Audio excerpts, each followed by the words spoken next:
এসআইআরের ধাক্কা, শ্বশুর হলেন তৃণমূল নেতার জন্মদাতা বাবা। শ্বশুর মশাইকে নিজের জন্মদাতা বাবা বলে পরিচয় দিলেন বনগাঁ তৃণমূল নেতা। এক্স স্যান্ডেলে এমন বিস্ফোরক দাবি শুভেন্দু অধিকারীর।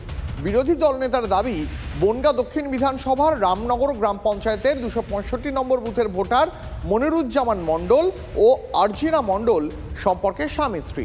শুধু তাই নয়, বিরোধী দলনেতার আরও দাবি, এই মনিরুজ্জামান মণ্ডল তৃণমূলের একজন নেতা, আর আরজিনা হলেন আইসিডিএস কর্মী এবং পাশাপাশি তৃণমূলও করেন। এই আরজিনা মণ্ডলের বাবার নাম মিজানুর মণ্ডল।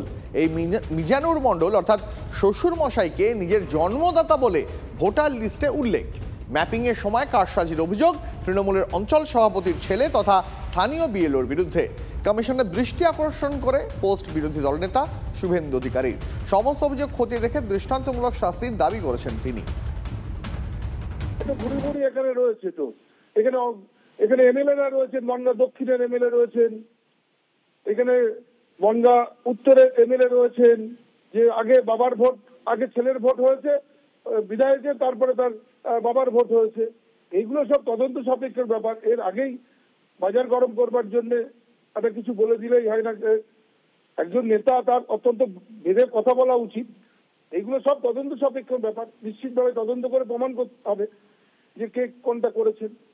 ভোটার লিস্টে তো আমরা নাম তুলিনি, নির্বাচন কমিশন তারা এগুলো তদন্ত করছেন, করুন। কিন্তু অযথা মানুষের বিভ্রান্ত করে এই প্যানিক তৈরি করে দিয়ে হার্ট অ্যাটাক করে মারার যে চক্রান্ত, যে মানুষের এটা বিজেপি যেটা করছে বুমেরাং হবে, মানুষ বুঝতে পেরেছেন। ঠিক সময়ে এর উপযুক্ত জবাব মানুষ দিয়ে দেবেন।